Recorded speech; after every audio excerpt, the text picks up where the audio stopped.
Добар ден сите и добре дојдовте на последниот настан на Цивил во рамките на неделата на човековите права 2025 година. Ова е деветти ден, впрочем, од интензивни активности на Цивил и овој деветдневен циклус или програмата, деветдневната програма на одбрана на демократијата, хоризонти на слободата, го затвораме токму со долгоочекуваниот извештај од изборниот мониторинг на Цивил, локалните избори 2025 година во Северна Македонија. Овој извештај е околу 120 страници, ќе биде објавен на македонски, албански и англиски јазик.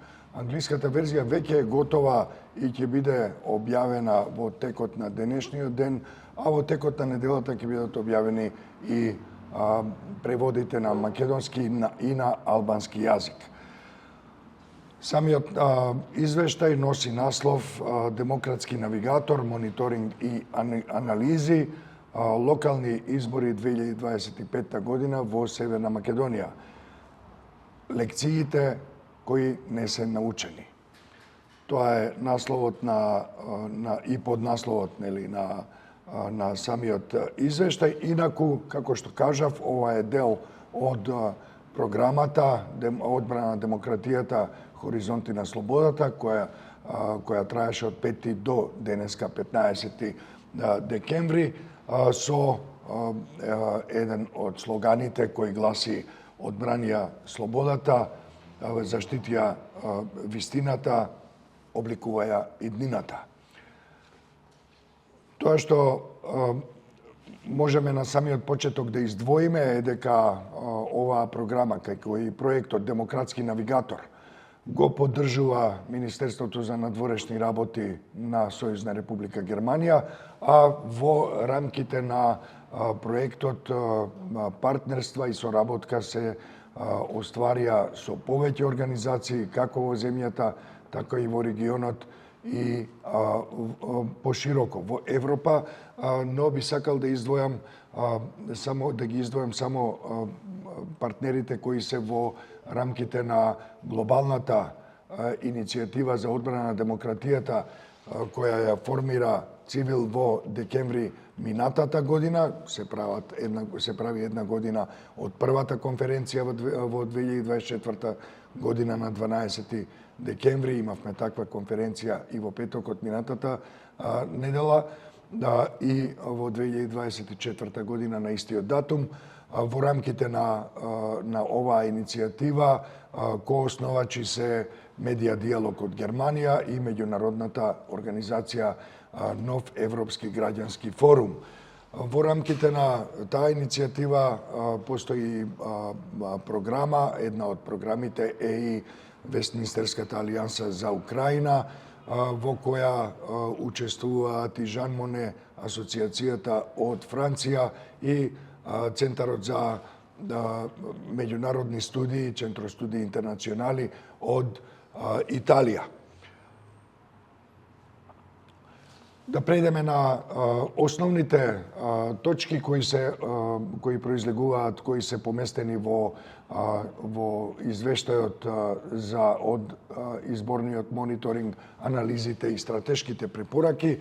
Пред се за методологијата и опфатот се работи за сеопфатна и повеќе слојна активност, процес во кој има и мониторинг, и анализи, и препораки. Опфатот е деновите на изборите, деновите на гласање, институциите, се беа мониторирани институциите, медиумите, пристапноста до гласачките места, притисоците, дезинформациите, а беше спроведен и мониторинг на постизборниот период. Во методологијата спаѓа долгорочно наблюдување во смисла на предизборната средина, околина и услови. Исто така краткорочно наблюдување во двата изборни круга Исто така се изработуваа и се објавуваа извештаи од теренот од наблюдувачите ширум земјата. 60 наблюдувачи беа акредитирани преку Државната изборна комисија, додека граѓанските извештаи и оваа година добија свое значајно место во нашата работа, бидејќи граѓанките и граѓаните со сета доверба беа првата адреса на која се обраќаа за изборните нерегуларности или дури и за информирање за нивните права. Беше токму Цивил, Центар за слобода. Понатаму имавме мониторинг на медиумите и информативниот простор. Тука би сакал да додадам дека во последната фаза од подготовка на овој извештај влезе и еден специјален стратешки брифинг кој се однесува на учеството, односно примената на вештачката интелигенција, неговото значење и препораките кои произлегуваат од тоа во изборниот процес во земјата. Основни наоди, се разбира има многу повеќе, меѓутоа да во интерес на времето ќе ги кажеме основните наоди од овој долгорочен и краткорочен мониторинг и анализи. Пред се долгорочните, односно основните наоди може да се сведат на една единствена реченица. Мирен процес со системски недостатоци кои обстојуваат подолго време. Еве избор од наодите. Пред се имаме голем број извештаи кои се однесуваат на нерелевантниот, односно слабостите со избирачкиот список. Најмалку два начини, две често повторувани ситуации беа починати лица во избирачкиот список, но имаше и елегибилни гласачи кои ги немаше на избирачкиот список, технички недостатоци со биометриската идентификација, исто така имаше нарушување на тајноста на гласањето, неконзистентна и непрофесионална работа на дел од избирачките одбори, како и обструкција па и закани за наблюдувачите и медиумите. Тоа што може да се забележи е дека сите овие наоди, се разбира во поголем број беа, ова беше само избор, сите овие наоди се постојани. Тие постојано се повторуваат и изгледа како да се работи за модел на однесување во изборните процеси, така и во овој процес, што значи дека не може да се зборува веќе ни оддалеку за случајни проблеми или случајни грешки во спроведувањето на изборниот процес. За владењето на правото, кое беше под притисок во текот на изборниот процес, би сакал да замолам колешката Билјана Јордановска да каже неколку збора основните наоди во овој сектор. Благодарам, Џабир. Токму така, владењето на правото е секогаш под сериозен притисок, кога селективното спроведување на законите станува правило, а не исклучок. Тоа најмногу се гледа за време на изборните процеси, со што не беа одминати ниту локалните избори оваа година. За време на локалните избори беа забележани широко распространети прекршување на изборниот молк, проследени со континуиран политички притисок и она што нели е секојаш случај кога станува збор за изборите, вкоренет клиентелизам. Институциите реагира ограничено или неконзистентно, што дополнително ја зацврсти перцепцијата на неказнивост на политичките актери. И како резултат на тоа се наруши довербата на граѓаните во изборите, како нели автентична демократска алатка, која беше сериозно нарушена. Јас ќе преминам и на недостатоците во однос на еднаквоста и инклузијата.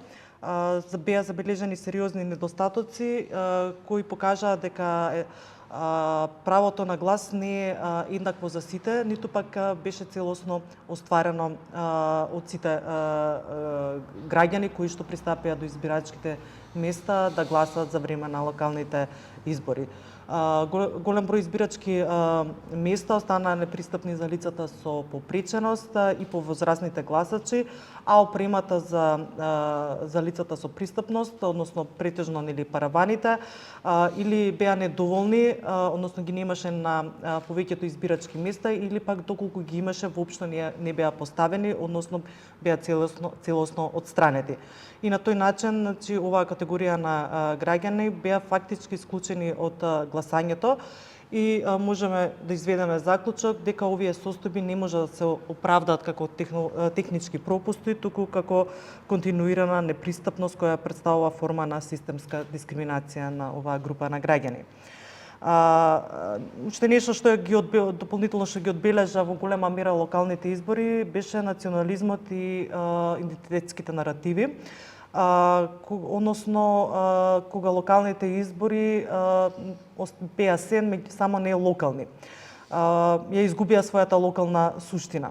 Наместо фокус на политики за локално управување, јавни услуги и отчесност, кампањите беа надвладеани од етничка мобилизација, националистичка символика и идентитетски наративи засновани претежно на страв. Гласачите беа мобилизирани преку поделби и лојалности кон едната или другата страна, наместо преку конкретни решенија за секојдневните проблеми кои што нив ги обкружуваат и нивните заедници во кои што живеат.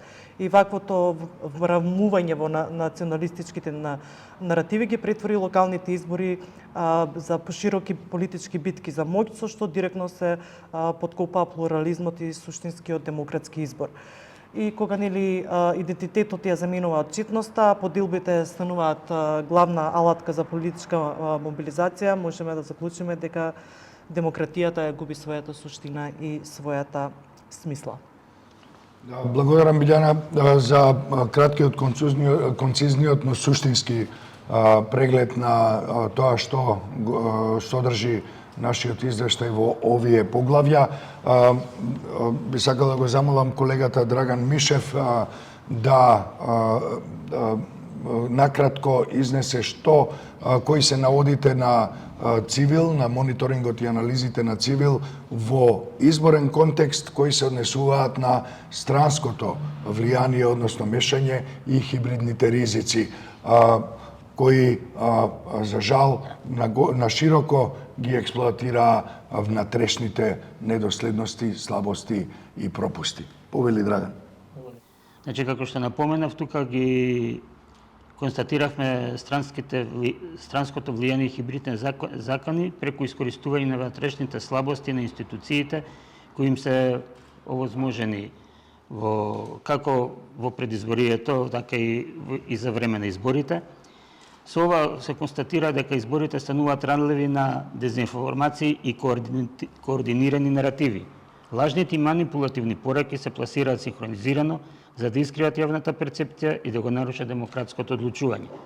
Потоа имаме засилување на поларизирачката содржина преку промовирање содржина што ги продлабочува поделбите и го слаби општествениот диалог. Инструментализација на реториката за хибридни закони без докази. Поимот хибридни закони често се користи и злоупотреба политички, без проверливи факти за дискредитација на критичарите или неподобните медиуми. Слабите институции создаваат можност за надворешна манипулација. Кога институциите не функционираат ефикасно, тие стануваат лесна точка на влез на надворешни актери. Потоа имаме недостаток на транспарентност и кредибилитет кој ги зголемува операциите на влијание. Недовербата во институции ја прави јавноста подложна на алтернативни и манипулативни извори на информации. По сето ова доаѓаме до клучното предупредување. Странското мешање најефикасно таму каде што довербата е веќе оштетена одвнатре. Проценката во овој контекст на демократски навигатор е: отпорноста започнува дома, институционалниот неуспех е најсилниот надворешен овозможувач. Благодарам, Драган. Навистина телеграфски брзо. Уште едно извинување за техничката до техничките пречки. Да одиме понатаму.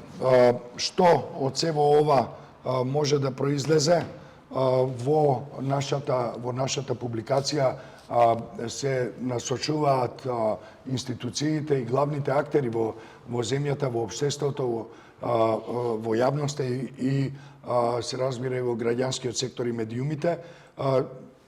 Забележуваме стратешки ризици пред нас. Ова што го согледавме досега во текот на Демократски навигатор 2025, очекуваме дека ќе продолжи понатаму доколку се разбира не се преземат мерки, имаме и препораки што треба да се направи, но во секој случај ризиците што се пред нас се состојат во тоа дека нереакцијата или отсуството на акција да се санираат последиците може да биде опасно.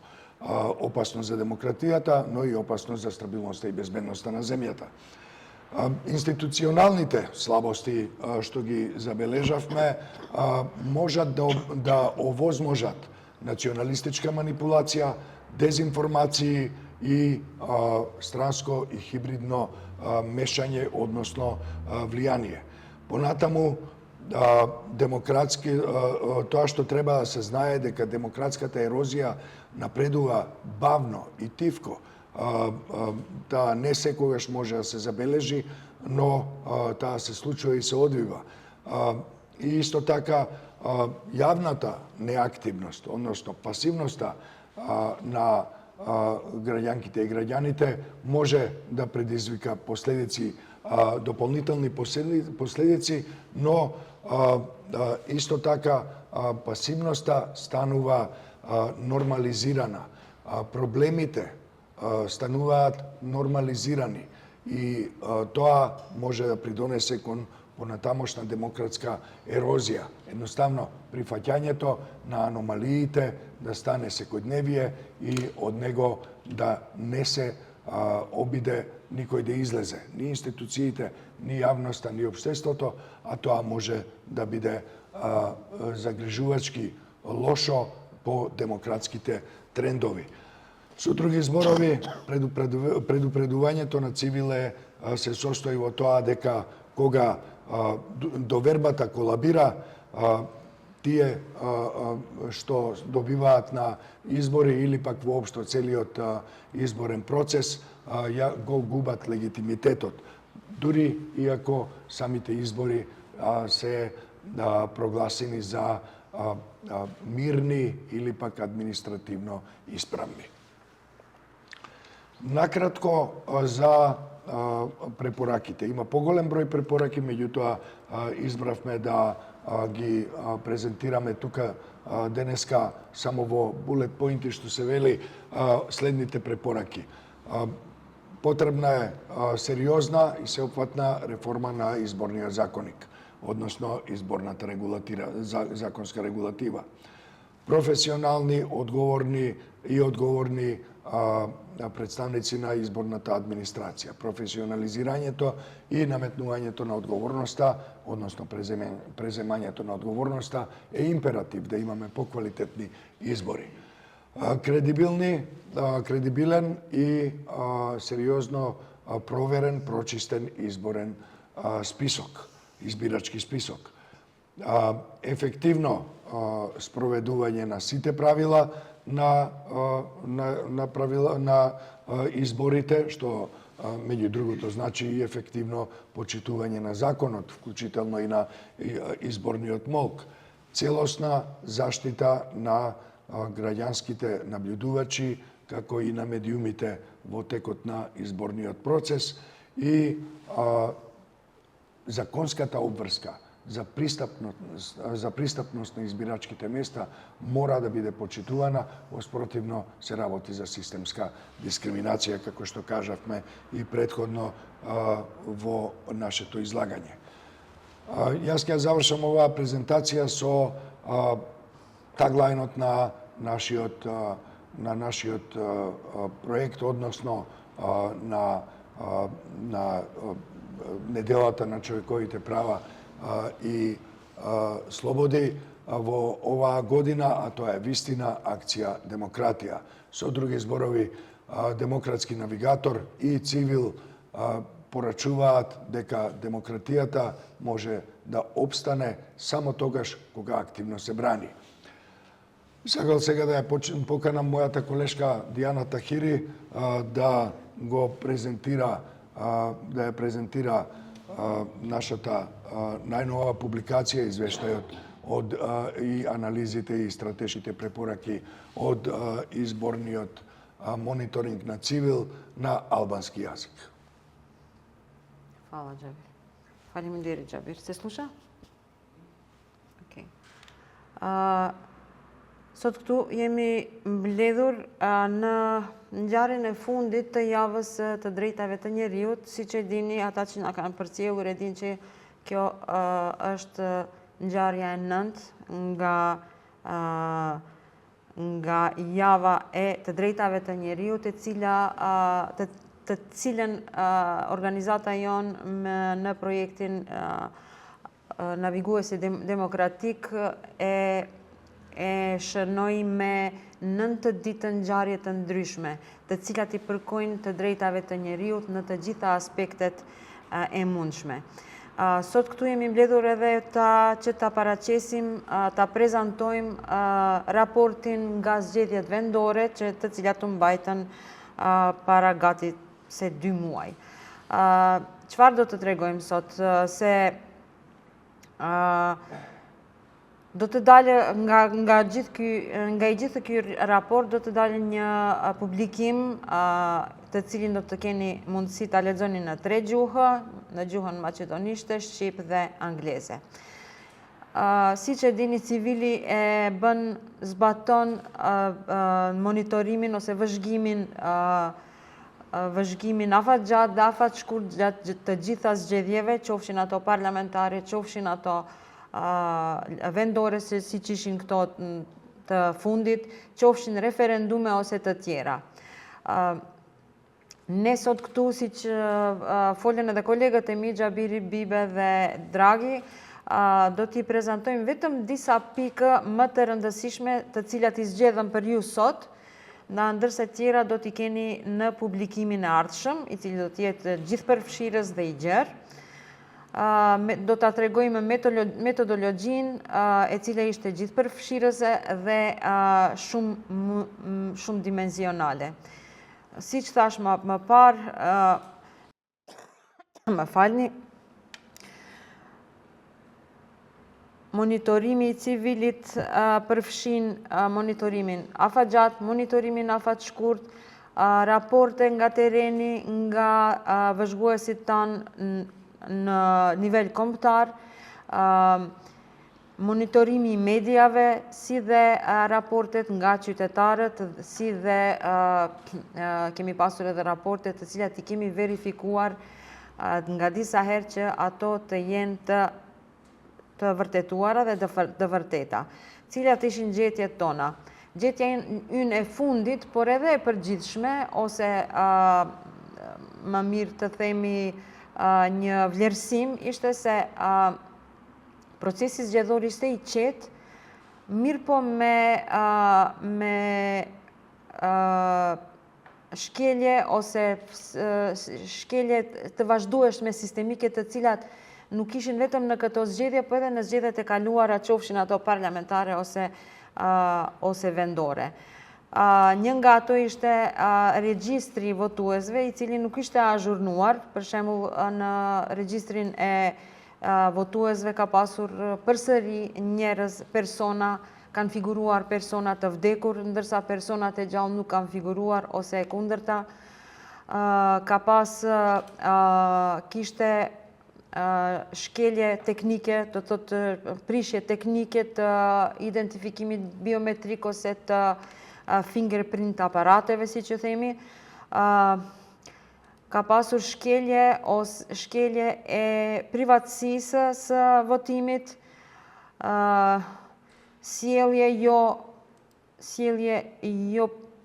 e përshtatshme e administratës zgjedhore, si dhe ka pasur edhe pengesë dhe frikësim ose kërcënim i vëzhguesve dhe medjave.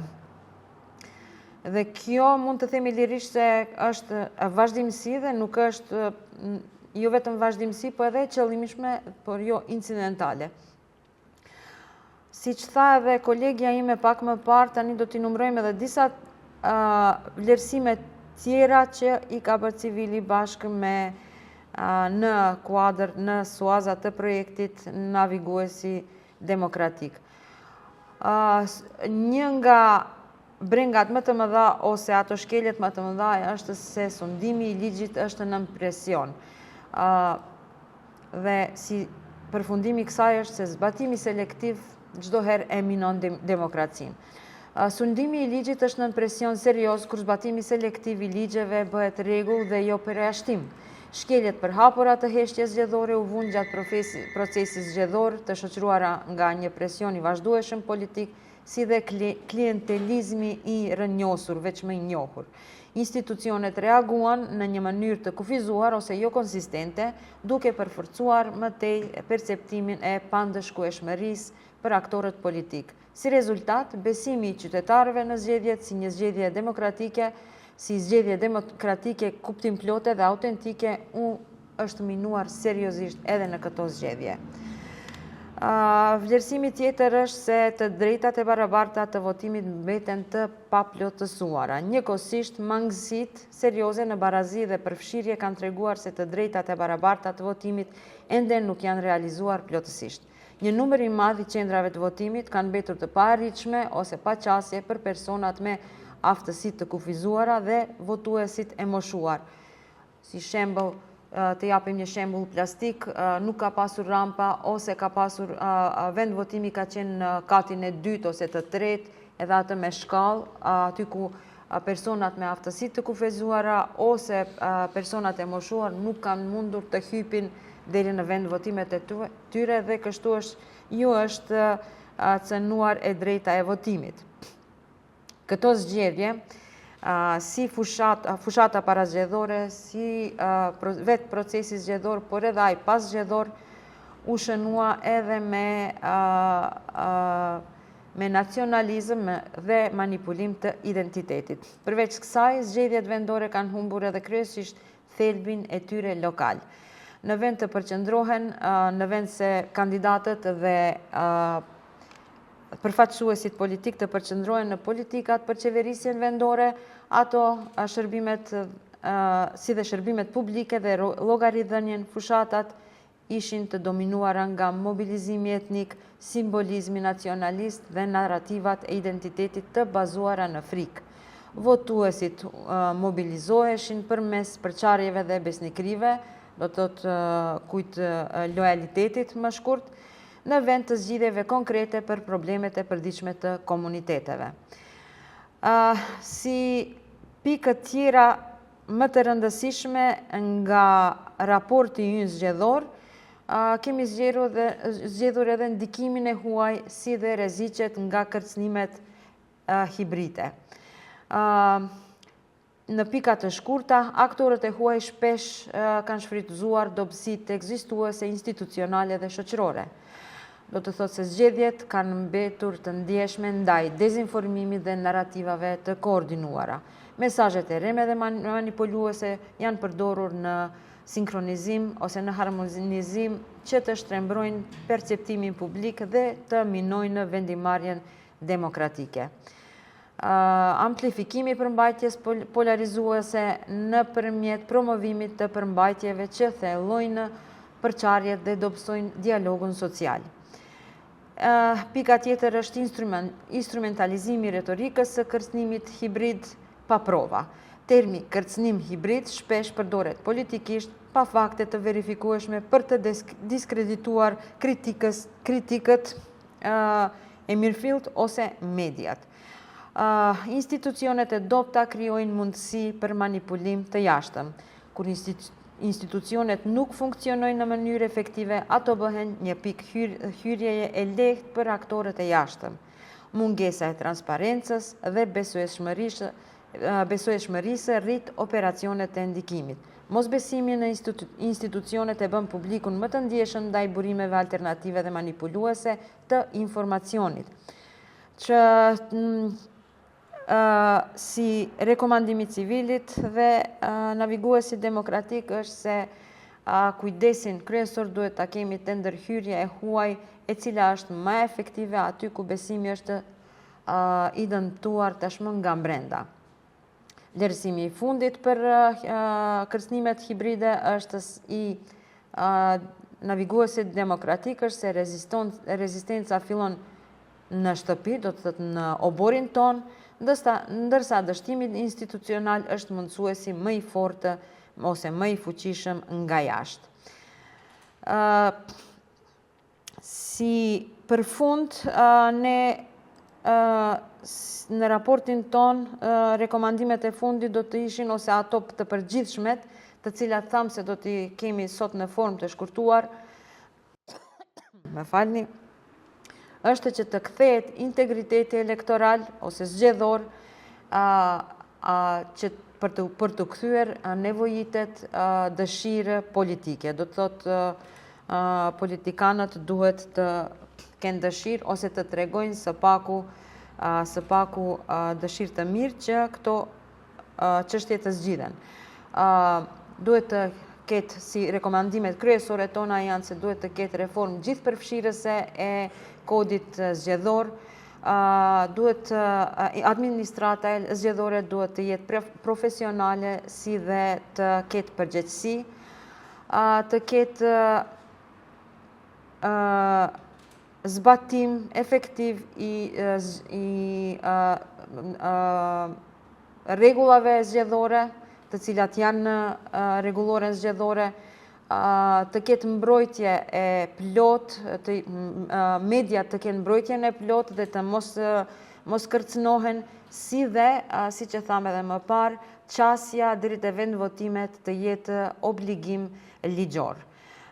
Ne për më vonë do të kemi, si që thash, edhe publikimet në 3 gjuhë dhe do të përsëris atë që e tha edhe Xhabiri, porosia e jonë e këtij projekti si dhe këtyre 9 ditëve me të cilët mbaron sot, 9 ditorin mbaron sot, është veprim, aksion dhe e vërteta. Ju faleminderit për vëmendjen dhe do të shifemi në ndonjë konferencë tjetër të radhës. Фалемдерит, Диана. Ви благодарам и вам за вниманието. Остануваме отворени за прашања и за комуникација, се разбира и за соработка и во иднина. Со ова завршува 9-дневната програма Хоризонти на слободата, одбрана на демократијата, Хоризонти на слободата, која ја спроведе Цивил во соработка со партнерските организации во рамките на глобалната иницијатива одбрана на демократијата и се разбира со поддршка од Министерството за надворешни работи на Сојузна република Германија, но и од граѓанките и граѓаните на нашата земја. Ова беше една 9-дневна програма која во себе вклучи голем број учесници како од земјава, така и од регионот, но и од Европа и Соединетите Американски држави. Ви благодариме, остануваме во контакт, се гледаме наскоро.